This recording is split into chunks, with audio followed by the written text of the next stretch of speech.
Welcome to the Geek Homeworld. I am your host, Ed, aka Savage Tech Man. We talk sci-fi, TV, movies, superheroes, and all from a geek perspective. You can find us on Blogger, Google+, Twitter, Facebook, YouTube. We're everywhere. Join the Geek Homeworld.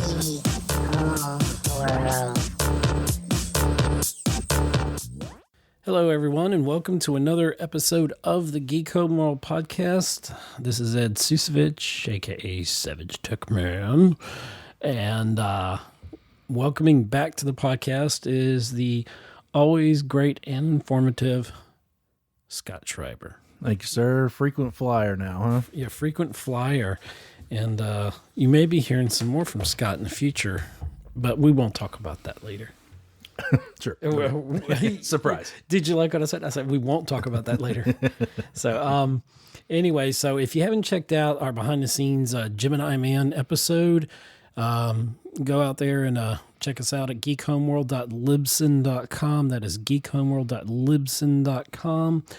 If you want to hear my wonderful voice and hear more about the film industry, I'm always on Facebook Live on Savannah on Film on Facebook. Go like and follow that page there. You can also follow Geek Homeworld on Facebook if you want to. I'm going to be doing some more stuff there. But anyway, so those are some things I'm working on.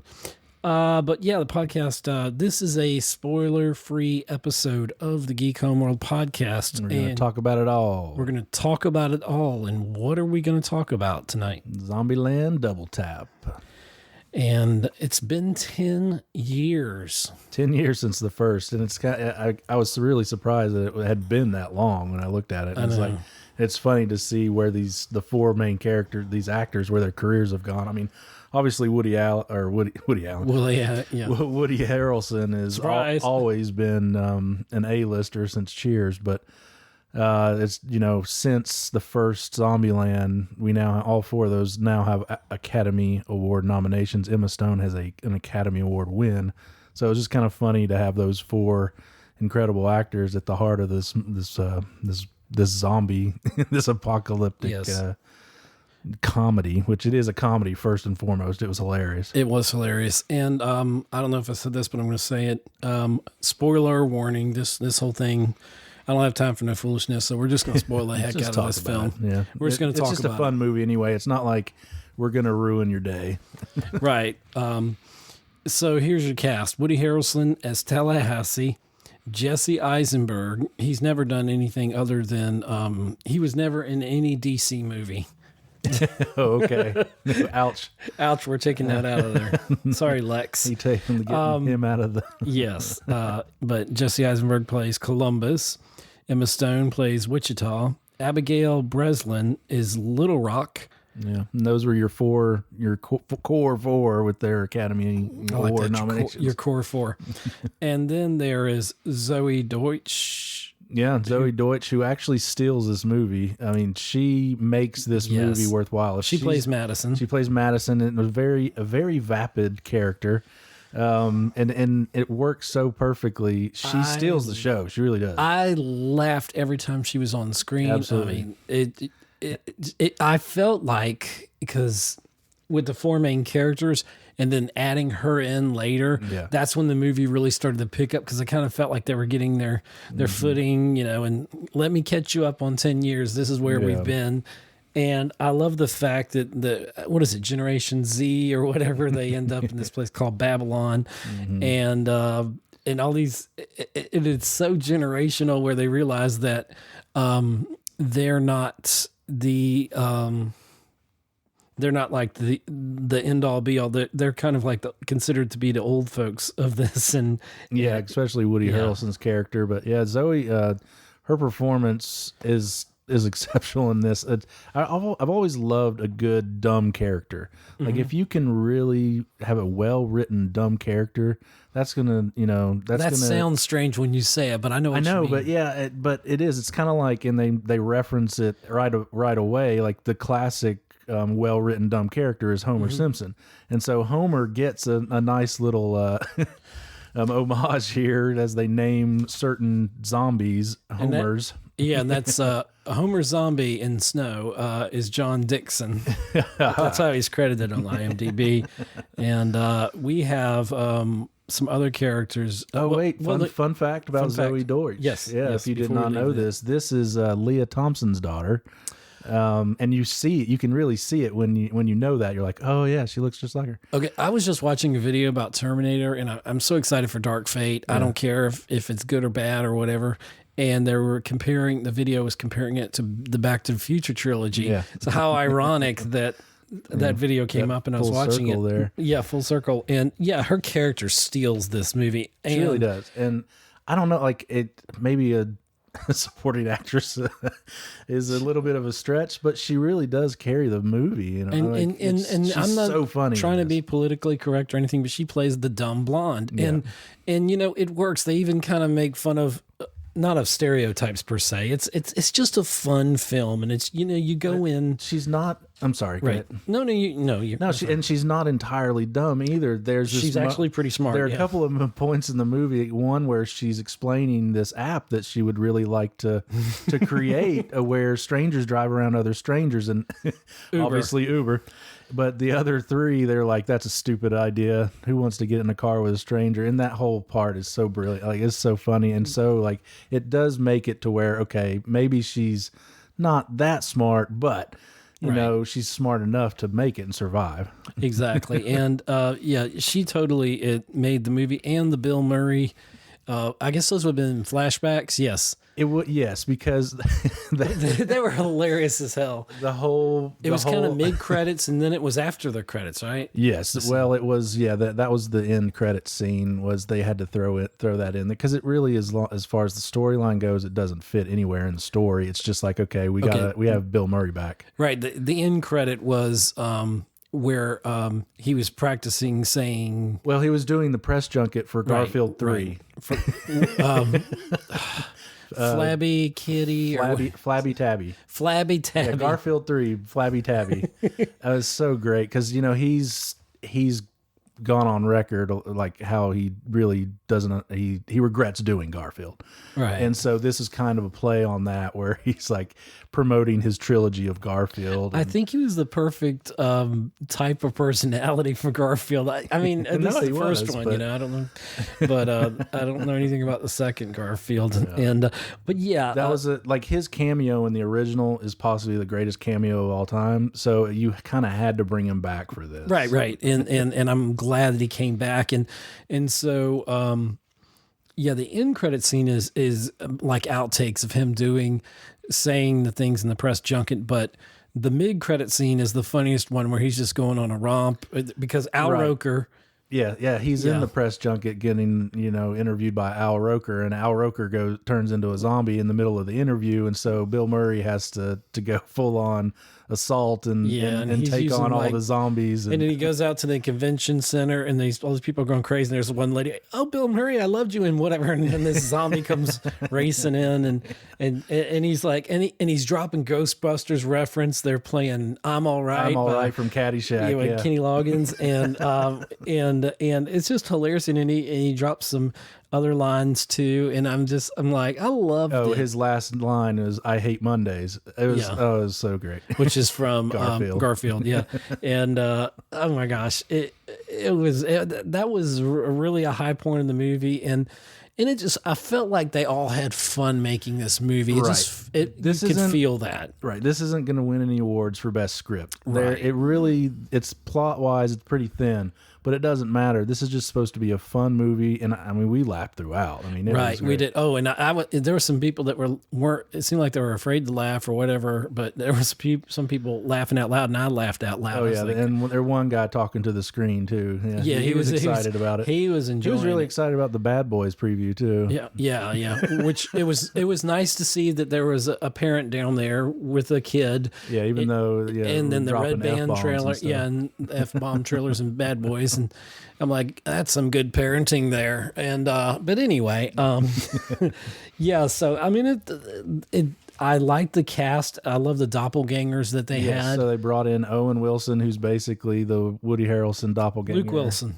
is it Luke? Luke Wilson. Man, who's plays Albuquerque. Yeah, because I was thinking Owen Wilson myself, to be honest, and I'm like, where's Owen Wilson? Sorry, Wilson brothers. But he is the doppelganger of Tallahassee. Woody Harrelson. And then they couldn't have gotten this more perfect. They brought in Thomas Middleditch to be Jesse Watch Eisenberg. Your mouth. Well, his fans are middle bitches, so. Oh, middle bitches, middle ditch. But he's great on, Silicon Valley, if any of you out there have seen that. He's perfect for that. But he's plays perfect. Flagstaff. Yeah. Flagstaff. He's basically Eisenberg's doppelganger, where they're both these neurotic, guys with rules. But he has 10. He has his commandments. No, they're more than 10. Yeah,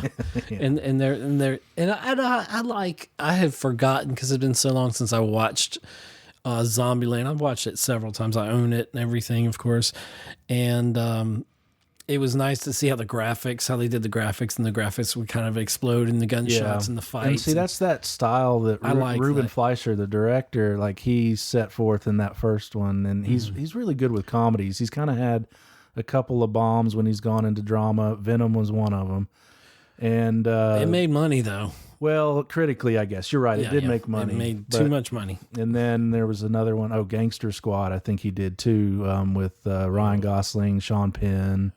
Yeah, exactly. You got this look on your face like, what? Well, you would know it if it's Ryan Gosling. Exactly. So, but that one was kind of underrated too. But he's done a lot. He's directed a lot of sitcoms, Superstore and whatnot, and he's a great comedic director. I was really impressed with his style on this and the tone. Like the tone was great. The tone was great. It felt like it picked up literally where the other one left off. Like it almost feel like none of them look like they aged. I mean, in real life, I guess they've all taken good care of themselves pretty much. And, Woody Harrelson doesn't have a Cheers bar to hang out at anymore. So, yeah. And then there, one more cast member, I think there's only really one more notable one, was Rosario Dawson. Oh yeah. Reno, I believe. Yeah. And they kind of bring her in as Woody Harrelson's love interest. Yeah, she plays Nevada. Nevada. I'm sorry. Spoiler, they reveal she's actually Reno at the end. But oh, yeah. Oh, that's true. That's true. Because she wouldn't tell them exactly where. Everybody kind of pairs off. And exactly. Like the first one's all about these loners finding a family. And that's really the theme of it. Even though it's this fun zombie apocalyptic movie, the heart of it is them coming together and becoming a family. Right. So, and we start this one off where they're kind of torn apart, and then, they come back together, of course, and then you've got these other people that come in and join the family, Rosario Dawson, Zoe Deutsch's character. Think about the time, 2008, 2009, roughly, when Zombieland came out.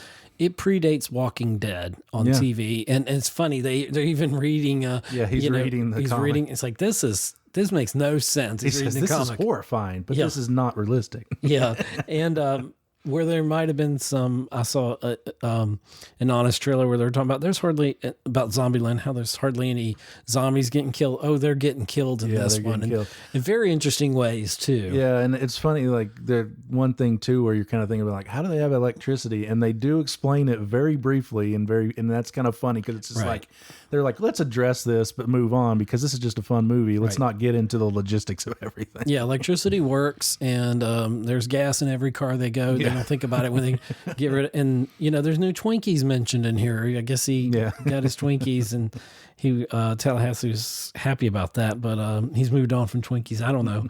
I like to think he still has Twinkies everywhere. Like when they hold up in the White House. I mean, it feels like a video game. It's so fun. Yeah, and that's another great part of this film is the way that they bring in kind of history. Like, Woody Harrelson's character is obsessed with Elvis, and they try to go to Graceland. Yeah. So you've got the White House, you've got Graceland, you've got some little jokes here, like with the Hope Diamond. I mean, there's some really good stuff in there, bringing in history. And, when they're in the White House, it's like pictures of Barack are everywhere. So I guess in this world, Trump never happened because it was 2009, so I guess, which they kind of take a jab there too, when Woody's sitting at the desk and Emma Stone's character says, you'll bring some dignity to the office. Although, and technically again, in that world, there was no Trump taking office. Right. So I'm trying to think who the guy was that was the hippy dippy kind of guy. I don't know. I don't see the actor's name. Yeah, but playing Berkeley, playing the hippie. Oh yeah. Avan Joga. I'm saying that wrong. Avan, and last name is Jogia.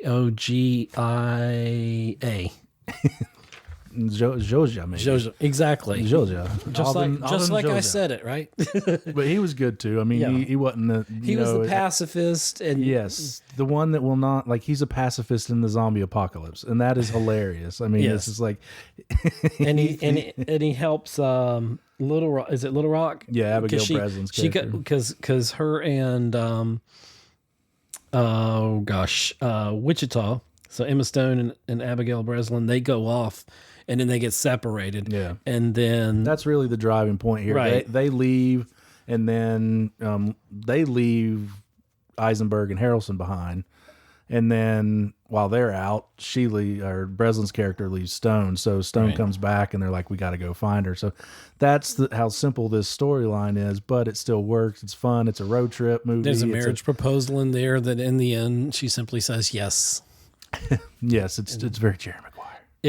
And yeah, I like that everybody had a happy ending, just like the first one. And yeah, they tease Woody dying, but they say that was a pretty cool moment. But I was like, oh man, maybe he's gonna die. I was like, no, I don't think they wouldn't die. Yeah, they wouldn't do it. And because there could be a sequel, I'm not holding my breath for one. Certainly set it up to be a third one. Yeah, if they do a third one, I mean, Bill Murray's not getting any younger, so let's just record something or some outtakes or something. Just but that was funny where they reveal that this term has come about in this world since 10 years. Mm-hmm. Everybody in the world now calls accidentally killing a human because they thought it was a zombie.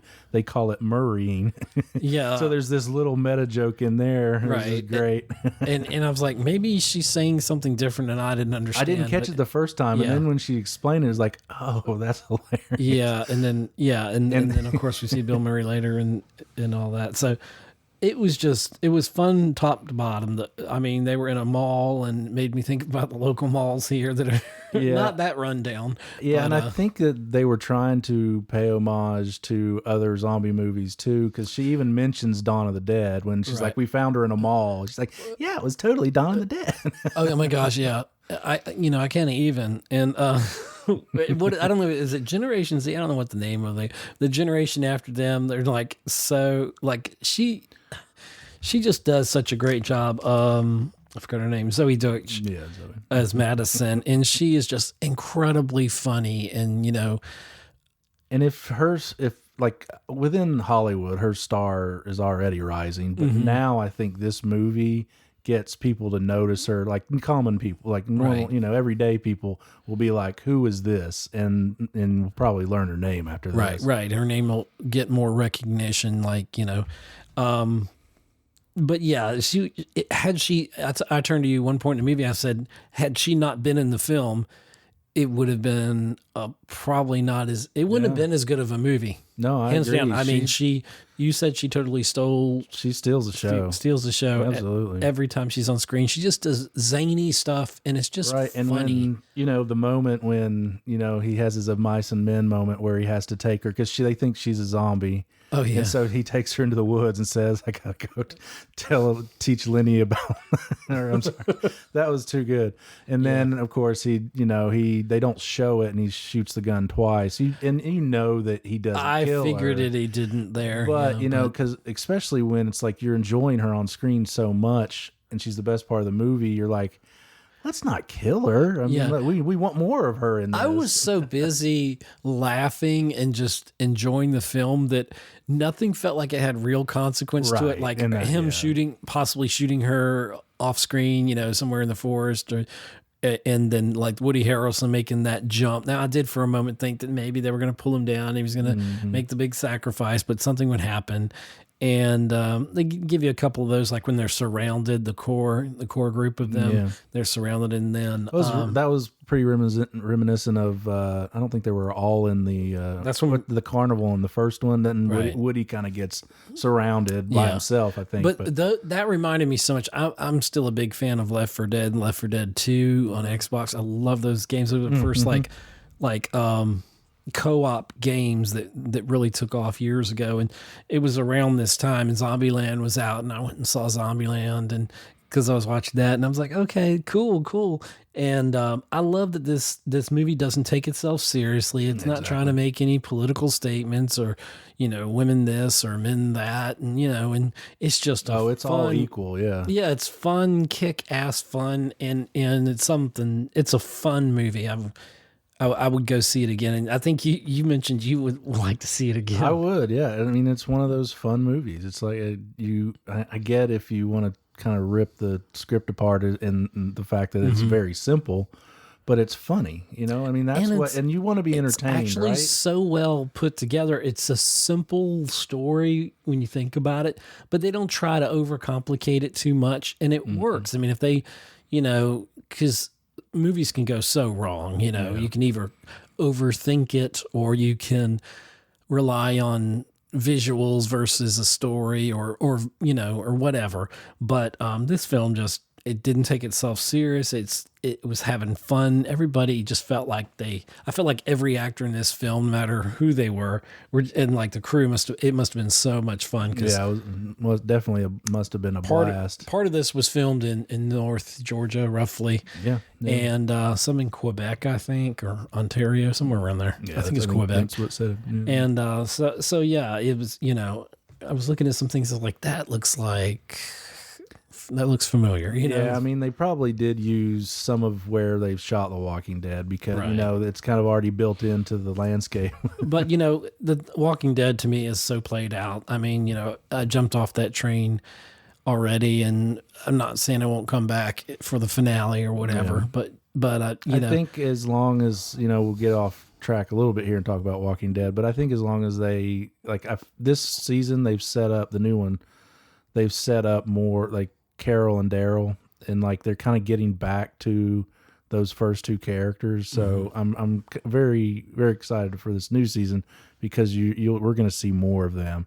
And then in Fear of the Walking Dead, they're focusing on Morgan as well. So it's like they understand that the real fans want that, the original characters to be in the forefront, and they kind of forgot about that. Right. And after a while, I mean, it's hard. There were 9 seasons of it at this point? Yeah, I think this is 10.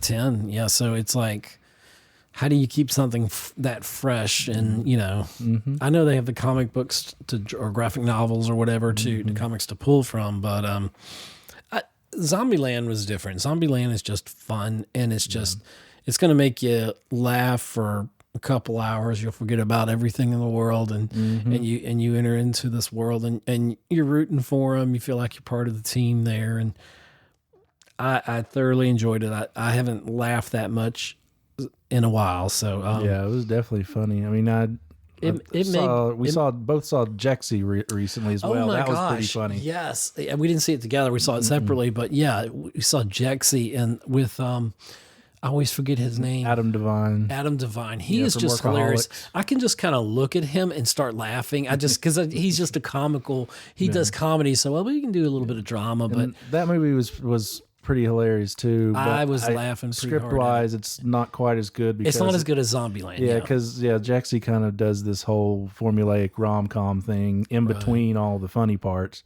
So that's where it kind of loses you. But this is just fun and funny throughout. It doesn't really lose you in parts. I love this. It was so well done. So I guess this counts as our Halloween episode. Oh, well. Ish or whatever. Well, there might be some better stuff here. Well, what's coming out for Halloween? I don't even have my computer here. Dr. Sleep. Dr. Sleep. I think Dr. Sleep will be our... You're going to have to twist my arm to go see that. I'm The Shining, if nobody... I don't know if I've told anybody this. Well, I haven't told the podcasting audience this, but the first movie I saw, really scary movie that I think affected me as a child was The Shining. It was on HBO, and my parents had fallen asleep in the front room, and I snuck in and watched it and have regretted it ever since. It was a great movie, but I think I was more scared of Shelley Duvall, how she looked in the film. Oh, yeah. But I'm not sure, Dr. Sleep, that I'm ready for it, but I'm a fraidy cat, so I'm pretty excited for it. I'm going to definitely watch The Shining again to get stoked for it. It kind of feels like a prerequisite to do that, I guess. Yeah, I mean, if you've never seen it, you definitely need to, because it's a continuation of the story. Because I want to say it was, 1980? 1980. Yeah, and I was 10 years old, so wow, that's a lot of years. I was one, but... You were one. But still, I've definitely seen my fair share of Kubrick movies. I've had 9 more years to, freak myself out about it, but yeah, Jack Nicholson he can do no wrong, so... Well, actually, he can't. I've seen a few movies that he's done wrong, but he's still Jack. No actor is perfect, I don't think. Well, Daniel Day-Lewis is pretty close. I can't think of really a bad performance from him, but... Yeah, that's probably why he stopped. Well, we'll see. I don't know if he's done or not. I don't know if he's done or not. Yeah, but yeah, Double Tap is just it's so awesome, and I like it because that was his. The first rule is cardio, yes, and the second rule is double tap. Yeah, I think it was second or third. Yeah. So I thought that was appropriate for the title of the film, and it just works. And I mean, if there's best comedy, I mean, I would nominate this for best comedy. Oh yeah. And now the Critics' Choice Awards, they do have that category, so I could see that getting nominated. And Zoe Deutsch, oh my gosh, she should. If this is a weak year for supporting actress, throw her in there. Why not? You should, because it's funny, and it's really cool because I saw a trailer for a Tiffany Haddish movie, and I love Tiffany Haddish. I mean, she's had some great funny films, and then some not so funny films, and it's hard to compare. But Zoe is right now probably the funniest female character I've seen this year, I think. When we do our we're gonna be doing a whole bunch of top 10s. We're going to go back probably as far as we can, incrementally. So. Yeah, we're going to do a best of decades, some podcasts. Yeah. And this could easily end up possibly in my top 10, but there's a lot of films that, but one of my comedies of the year would be Zombieland Double Tap. Easily. And is there anything else we need to talk about? I think we covered it, but this was a great, fun movie. Go out and see it in the theaters. You'll laugh your bottom off. You will laugh your ass off. I'm allowed to say ass on here. You can say ass on here, just don't do it on a radio show. Oh, okay. Yeah. But I try to keep it clean. But everybody's got an ass. Some people are an ass. Sometimes I. No, never. I'm a good guy. I'm nice. Anyway, so go out and see Zombieland Double Tap. Yeah, you won't regret it. Let us know what you think. On Twitter, we're Geek Homeworld and geekhomeworld.libsyn.com. You can check us out there. And thank you, Scott, for joining me again. Scott Schreiber on the podcast. My pleasure. And I'm trying to think of a way to close it. I was trying to think of something clever from the film. I hate Mondays. There you go. Bye. Thanks for listening to another episode of the Geek Homeworld with your host, Savage Tech Man. You can find us on Libsyn, Google+. Follow and interact with us on Twitter. Like us on Facebook. Listen to us on iTunes and leave a review. Subscribe to us on YouTube. Read our thoughts on Blogger. See you again on the Geek Homeworld.